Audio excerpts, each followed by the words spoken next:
my favorite solely because he said he likes to cry, and I love men who cry. It is such a turn on.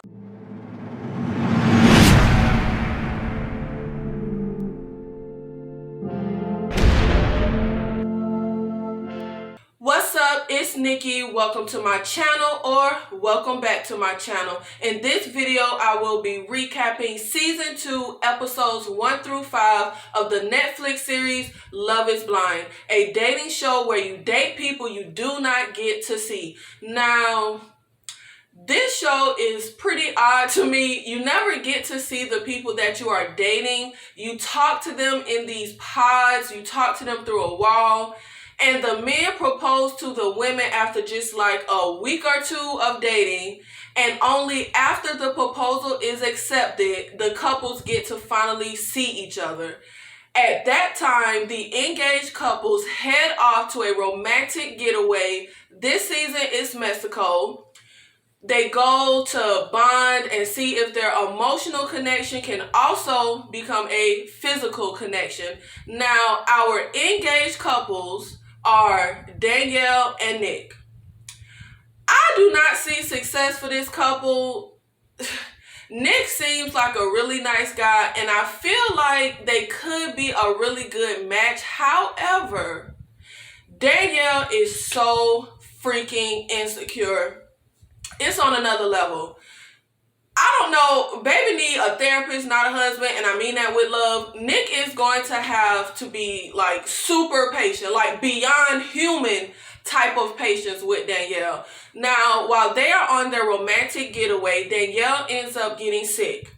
Nick is there with her in the room, like being sweet, taking care of her, etc. from what we see. But the show sets up for all the couples to get together at a bar, and Nick goes, and I'm pretty sure the producers are like, yo, we need y'all here.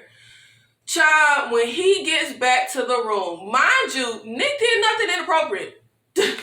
Danielle goes off like a mad woman, really about nothing. Like, seriously, about nothing. How he left her alone in the room and she had nothing to do but spiral, I guess. Like, child, you couldn't turn on the TV? You had nothing better to do than sit in the closet and go crazy? She pretty much gives him just hell for absolutely no reason at all. And girl, why were you sitting in the closet? I was thrown off by that. Y'all, didn't she say she was in the closet spiraling? So Nick ends up getting offended when Danielle pretty much tells him that, child, she don't trust him. She don't trust him. And I get it. Look, I'm with Nick. I ain't even did nothing and you don't trust me. Look, I get that they have only known each other for a few weeks. However, you signed up for a process to get engaged to someone after a very short period of time. So if your trust issues is that deep, don't sign up for something like this. Child, at this point, you have to just go with it and trust them until they give you a reason not to. But really, for me, the stuff she was saying in the pods would have sent me in opposite direction. Any grown adult with insecurities this deep-rooted will be held to be in a relationship with. That's just what it is. This is not a situation where she used to suffer with deep insecurities. No, she is still in that ish right now. And the thing with deep-seated insecurities, they color the way you see yourself, but they also color the way that you feel other people see you. And that's going to be an issue in a relationship.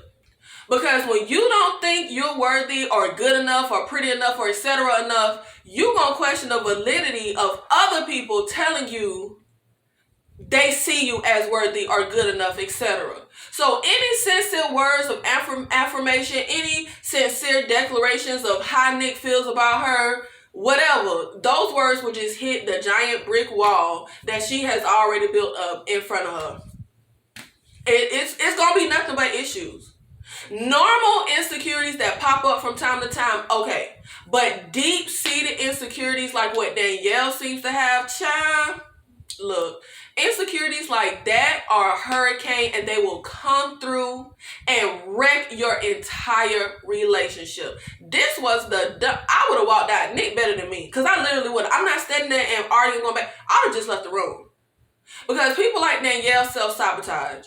It's like a self-fulfilling prophecy. And once you drive the person away, you tell yourself, see, I knew it. I feel bad for Nick, because this is not going to be successful at all. And I do think he really wants to be in love and have a successful relationship. But, child, unless Danielle goes to get some help ASAP, this ish not going to work. But even if she does go get help, child, they ain't got enough time for her to work through all this ish, because it look like it's a lot of ish. I liked Danielle and Nick together at first when they were in the pods. They said I love you before even seeing each other. And they were the very first ones to get engaged. I thought they were cute. Like, they seemed cute together. That, I don't know. They warmed my little cold heart, child. But being in a relationship with Danielle will get toxic really fast. So the next couple, and the most problematic of all the men, in my personal opinion, Shaina and Deepti. They are both Indian, and I actually feel like she is a great match for him. They are on the same wavelength way more than the other couples, in my opinion. However, you are pretty much always going to be doomed when you get into a relationship with a superficial man. Ain't nowhere to go but down, child. Like, the ish ain't going up. The whole relationship ain't got nowhere to go but down. And the issue with Shaina is that he is not only superficial, his ideal of beauty is extremely whitewashed. They are both Indian, and they have both only dated white people. Now, I have a theory about people who never date anyone from their own culture or race. It is extremely odd to me. I'm sorry. I mean, if you don't want people like you, why would anyone else want people like you? You're the people you don't want. That don't make no sense. I don't know. Okay. I don't know, y'all. It's really weird. Now, Shaina wants a just stereotypical teeny blonde white girl. He pretty much spends the entire romantic getaway telling anyone who will listen how much he is not sexually attracted to Deepti, who is a gorgeous woman with a great body. Like, she look great to me. Maybe I ain't got no taste. I don't know. She has a great head on her shoulders. Like, baby got some sense, and she would be great by his side. But y'all, when this nigga said how she reminds him of his auntie, child, that said it all. That said it all, child. Shaina has issues with being Indian, if he asks me. He feels low about himself and his culture. And it gives him validation to have the white approval. It makes him feel good about himself to have a blonde white girl next to him. It boosts his esteem because he does not feel good about himself otherwise. There have been no issues at all with this couple. None. They ain't argued one time. Shaina said himself how they have done nothing but have a great time together. So what's the fucking issue, bro? The issue is not DT, it's him. When they have dinner and he starts to tell her how at this point in his life, he focused on his career, blah, blah, blah. I think he said this because he expected it to turn into an issue and a reason for him to separate with her. But DT comes back and with, yes, we're young and this is the time to put everything into your career while you're young and have the energy. And she goes into how she would be supportive of him opening his own veterinary practice because he's a vet, but he wants to have his own practice. She is literally too good for him. I'm sorry. She is. She is perfect for him, but he does not see it. But I promise you, if she was packaged in the body of a petite blonde white girl, he would be all for it. He would be head over motherfucking heels. He is so disgusting to me, and I feel really bad for DT because she deserves so much more than this. And they actually had the most physical chemistry when they first met each other. Because if I remember correctly, they could not stop kissing each other, y'all. Wasn't that them? But I feel like, child, this is just what happens when you get with a superficial man. Especially a superficial man whose standard of beauty is whitewashed and you ain't white, child. I feel like when they first met, he was high off of the emotional connection, and she is a beautiful woman. So that's why they had that chemistry together and couldn't stop kissing each other.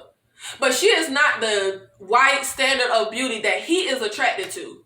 And right now, that trumps the emotional connection that they made in the pods. Now, I ain't take notes when I was watching this because I wasn't going to do a video on this, but they was the ones who couldn't stop kissing when they met, right? Now, child, Shaina and Kyle. First of all, Shaina had a connection with Shane and Kyle while in the pods. However, she missed her chance with Shane because he needs validation and reassurance. He likes to hear vocally that you like him. Shaina was not being as vocal about how much she liked Shane and wanted to be with him. So Shane ended up leaning more towards Natalie because she gave him that validation, that verbal confirmation, and her being into him made Shane feel good. So that's what he gravitated to. Kyle, I feel so bad for him. He is such a sweet guy and completely enamored by Shaina. He proposes to her with his mom's engagement ring, child. With his mama engagement ring. When I think that is so freaking sweet. I feel like a family heirloom kind of wedding ring means so much more than the biggest, most expensive ring. Now, as I was watching, I thought Shaina was going to say no to Kyle's proposal. Like, I really did. Like, in the moment, I was like, oh, this is going to be the first proposal that gets, I thought, that's what I thought. But she said yes, and I have no clue why. For me, even in the pods, she was not into him deep enough to accept a marriage proposal. I am clueless as to why she accepted it. I don't know. Then she pulls the most low down dirt move, child. She goes in the pod to talk to Shane and professes her feelings for him. And this was pissing me off because Shane was going in the pod to propose to Natalie. And I was getting mad because I thought this was going to derail that. But child, Shane tells her, too little too late, bruh. Like, she said everything he wanted to hear two days ago. So 2 days later, it was too late. Y'all, this was so dirty. Girl, take my mama ring off. Take my mama ring off. But I was getting fired up when I was watching because I thought she was going to cause Shane to change his mind about proposing to Natalie. And that was going to piss me the fuck off. I was getting mad. Now, Shaina is hung up about two things with her relationship with Kyle. One, she has been engaged before, and she is obsessed with not having another failed engagement. Which was throwing me off because, baby, it's a failed engagement. Like, it ain't no motherfucking divorce. I don't know. I didn't get what the big deal was. And you so worried about a failed engagement, but you got on the show, you get engaged to somebody you don't see, you get engaged after like a week. I don't know. But she is also hung up on the fact that she is a Christian and Kyle is an atheist. I kind of feel like, girl, you said yes to the engagement, so I'm not sure why she keep bringing this up as an issue. Like, I could see you talk about it as an issue, bringing it up. If you ain't say yes to a dang engagement, child. Especially, though, because Kyle keeps saying he is willing to compromise and they can work through the religious type aspect. Religious differences can be a really big deal, and it can end relationships. When people feel strongly about their religious beliefs, whether it's the belief in religion or a lack of belief in religion, child, that can get fired up real quick. Real quick. I believe in God, but I am not religious in the slightest. So I don't feel strongly about religion. So I could be in a relationship with someone who is religious. It wouldn't be an issue for me. I respect all religions, and I feel like there is something I can learn or take away from the principles of just, I don't know, any religion, child. I don't know. If you Jewish, like, child, I'm not going to where do Jewish people go? Synagogue.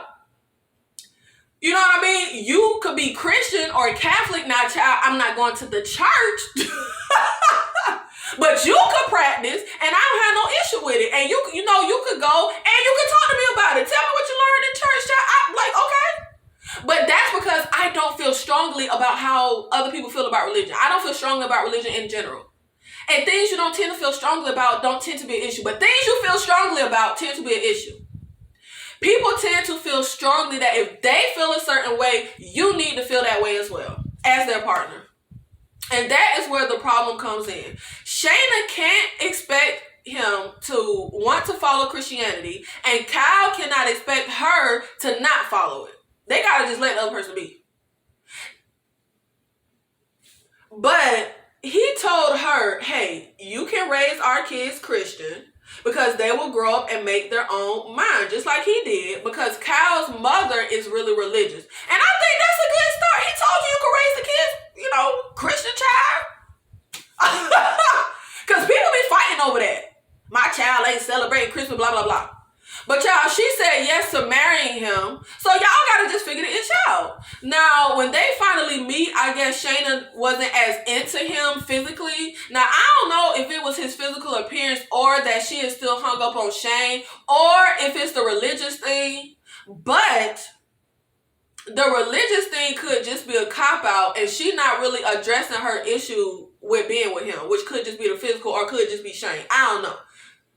Child, she leaves the romantic getaway. I have no clue how you stay engaged with somebody who gets on a motherfucking plane and leaves y'all romantic getaway, child.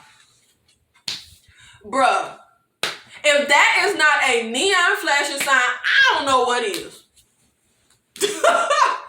I will say in the pods, Shaina seemed way more fun and carefree and go with the flow outside of the pods. Shaina came off really anal and controlling and closed off. I don't know. So our next couple is Shane and Natalie. I really like Natalie from the very beginning. She seems like the type of person I would hang out with. I like Natalie. And I'm not sure how successful relationships are that start on reality TV, but I really want her to find love and for her relationship to be successful. I want her relationship with Shane to work. Though, there is a couple on YouTube I've been following for years. Pretty much the only YouTube couple I follow. They met on a reality TV show and are still together like 4 or 5 years later. So, hey, maybe it's possible. Natalie pretty much connected with Shane from the very beginning. Now, Shane was the only guy that Natalie was interested in, but he was interested in Natalie and Shaina. I mean, when I say Shaina too much, I start mixing up. Shaina. He was interested in Shaina. He wasn't interested in Shane, child. Now, they get into their first fight when Shane calls Natalie Shaina. Child, when I tell you, I was watching like if this nigga don't just start asking who is in the motherfucking pod before he start talking, because he did this quite a few times. When he goes in the pod to propose to Natalie, he starts talking even though it is actually Shaina in the pod. He kept doing this, y'all. Now, Shane for me is a bit immature. A lot immature. He immature. I always say it is not the argument in the relationship that's the defining factor. It is how people handle the argument. For me, Shane acted like a child and really did not own what he did and really did not respect how Natalie felt. Natalie was hurt, and rightfully so. Natalie was like, look, if you dating other women, fine, but don't talk to me about what we are going to do when we get home to Chicago. And I agree. Because talk like that means I am the only one you're talking to. Because you can't make plans with me and somebody else about when we go to Chicago. Nigga, we ain't finna all be in Chicago. You talking about making plans when we get home.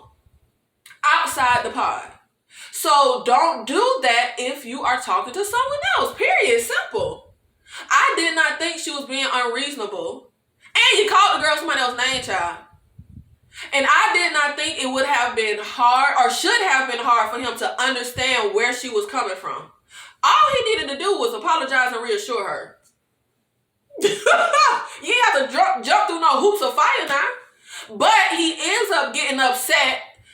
Child, I can't stand that. I cannot stand that. I cannot stand when somebody does something and it makes me upset and they turn around and get upset. Like, nigga, what you upset for? No, my nigga, I'm the one upset. This ain't your turn, bro. But as I was watching, I was like, child, that went downhill fast. That's exactly what I was thinking. I was like, Natalie and Shane went downhill fast. Because I thought that was it. And when he just leaves the pod, just leaves her there, child, that upset me. I did not like that. I didn't like that ish at all. The ish is not... It's not going how you want it to go. So you just leave? I don't know. That's telling. That's childish, huh? Y'all know who Shane looks like to me, though. What's that actor? He played in a lot of different stuff, but most notably, he was the bad guy in that movie, The Frighteners. Do y'all know who I'm talking about? Shane looks exactly like him, and I could not stop thinking about that actor every time Shane was on the screen. I don't know. Anyway, I also feel like Shane is immature because he kept asking, what are you wearing? My nigga, look, the whole point of this is to date blind. Do you know what blind mean, bruh? And it is just a sleazy question. If you in a relationship, fine, whatever the hell. But if we only been dating for 2 days, bruh, don't ask me what I'm wearing. It's sleazy, sorry. Now, while Shane and Natalie were in Mexico, they were getting along great. They really seemed to have a lot of fun together. They had a physical connection. They were getting along great. I think they were the only couple to get physical besides Nick and Danielle. I think, if I remember correctly. However, I see a huge issue in their relationship. And child, what was crazy? The huge issue ended up being on Natalie's part. When I thought the issue would have been on Shane's part. Because I was side-eyeing this nigga. And I was looking at Natalie like she was smoking perfect. That's my girl. I feel like people do this a lot though. And it is so annoying and confusing to me. People tell you at the very beginning exactly what they need. You continue to pursue a relationship with said person knowing what they need. But then when they bring it up again and let you know, hey, you are not giving me what I need, what you knew I needed before we entered into this, suddenly it's an issue. Shane told her from the very beginning, he needs words of affirmation. He needs a lot of ego boosting. Personal opinions on why he needs that are pretty irrelevant if you ask me. Because this the nigga you chose. You made the decision to enter a relationship with him after he expressed this. You accepted an engagement after he told you all this. Shane made it very clear that this is something that he requires, he needs. And Natalie was getting on my nerves saying things like, are you fishing for compliments? Don't do that. Don't diminish his feelings and what he needs. He needs compliments to feel good, period. Shane communicated his needs very clearly in the pods. Anytime he would try to fish for a compliment, I guess, she would return with a joke. Shane did not appreciate that, and he said that. Shane communicates perfectly fine, if you ask me. Like, he keeps making his feelings very clear. But Natalie still continued to do it. Then, when they have dinner, he asks, hey, why can't you ever brag about how good our relationship is? And she, again, being dismissive and invalidating, replies with, but why do I need to say that? Girl, that's not the response, baby. That is not the question. You chose to be with the man who needs constant reassurance and ego boost. That was your decision. So get with the program or leave the relationship. It's really that simple. Natalie's saying, well, that's just not me. Okay. So because that's not you, he needs to suddenly not be him. I don't get it. What's the point of saying that? Now, when they were in the pause and he made his needs clear about this, she did not say, well, that's not me. Well, that would be a problem for me. That would have been the time to say that. If someone you care about and want to be in a relationship with expresses a need very clearly to you, that need is not for you to understand or analyze or make them rationalize. You do it or you leave the relationship. Where is the disconnect? If I am in a relationship, right, with the man who says to me, I need you to compliment me on my ties. And every time I buy a new tie, I need you to notice and compliment it. In my head, I might be thinking, this is dumb. Who gives a, you got a new tie? But if this is the man I want to be in a relationship with and I choose to be in a relationship with, then that means I need to pay attention to the nigga ties. And I need to compliment him on his motherfucking ties. Not into the relationship after he communicates this need and then say, well, why you need me to say something about your tie? Don't do that. Oh God, I can't stand when people do stuff like that. I really can't. Natalie was really turning me off with this. You are either willing to meet a person's needs or you are not. And if you are not, then leave them the hell alone. Don't expect them to change their need. Natalie was being really unfair and unreasonable in my personal opinion. Just give a nigga some fucking compliments, man. It's not that hard. Our next couple is Mallory and Salvador. Y'all, Salvador is my favorite of all the guys. Salvador, he my favorite solely because he said he likes to cry, and I love men who cry. It is such a turn on. I want to turn on the movie The Fault in Our Stars and just sit there and cry together, bro. Let's just cry. Child, men like that are not going to be problematic. They're not going to be misogynistic. Cry, bruh, cry. Okay, baby, yes, cry. Okay, let's cry.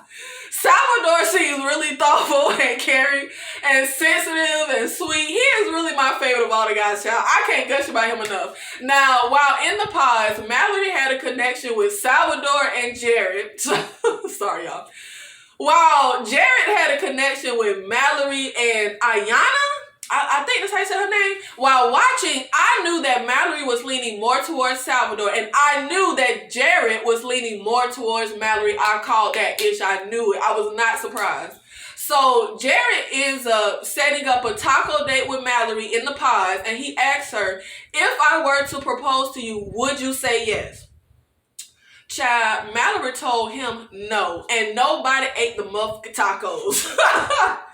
When Salvador proposes to Mallory, she happily accepts. Now, when they finally meet in person, Mallory is not as into Salvador physically, and I found myself feeling so bad for him. He ended up crying, I think, in Mexico and talking about wanting to go home and how he could tell that Mallory was not really into him. Or was that Kyle? Nigga, somebody was crying. I might be mixing them up.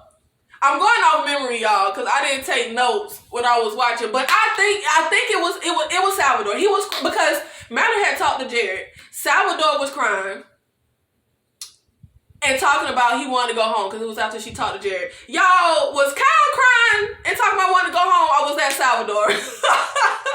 Now, our last couple is Jared and Ayanna. I love Ayanna. I love her. Her laugh annoys me though, child. Oh, it was annoying me so bad, and I know I cannot talk because people always comment on my laugh. Child, I am not one to talk about nobody laugh, but her laugh was really annoying me so badly, y'all. But I love her. I love her. That's somebody I would hang with. And my heart hurt for her so bad and what she has been through. When she told Jared about how she was violated when she was 17, oh Lord, my heart cried, y'all. My heart cried. Oh, I think my eyes might even watered up, child. Like, tears ain't streaming down my face, but my heart was crying and my eyes was watered up. I want this to work out for her so badly, but child, with this nigga, I'm not sure. Now, I like Jared. He funny. He funny.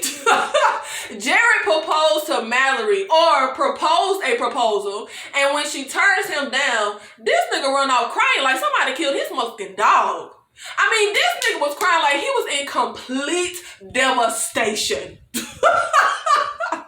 Then he turns around and proposes to Ayanna. I did not like that. I did not like that at all. I didn't like that on a boat. I didn't like it with a goat. And I was actually hoping she would turn down his proposal, because no matter how you slice it, you the second pick, bruh. Baby, I'm sorry. The fact of the matter is, if Mallory would have said yes, if you proposed, I would accept, Jared would have never proposed to Ayanna, period. It wouldn't have happened. And I got even more disgusted with Jared on the Mexico trip. My nigga. Him and Ayanna were getting along great. They seemed like a really good match. But then, when all the couples got together and Mallory and Jared have a conversation, a long mucking conversation, child, it was so mucking inappropriate. It was so inappropriate. Jared was saying ish that you just do not say to another woman when you have a fiance. I'm sorry. He was saying ish that to me read like he was still interested in Mallory, and that's a motherfucking no-go. And I feel like even now, as he is engaged to Ayanna, if Mallory say it's a go, if Mallory say it's a motherfucking go, Jared running over that way. No hesitation. I actually think that Jared and Ayanna are a really good match. And I actually think that Mallory and Salvador are a really great match. But I am not sure how this is all going to play out. It might be a twist on the road. I don't know. So the next episodes will be the couples living together and preparing for their wedding, which is in like 4 weeks, I think. 4 weeks out from the Mexico trip, they get married. But y'all, what the hell happened to all the other singles? It started off like 100 motherfucking singles in the motherfucking pods. Niggas just disappeared like they was in a Stephen King movie. I was like, yo, what happened to everybody? What is Nick Lachey doing with these singles, child? Who is sacrificing the singles? Thank you so much for watching this video. If you like my content, please make sure you support my channel by hitting that subscribe button, liking this video, commenting down below. Thank you. I'll see you in the next video.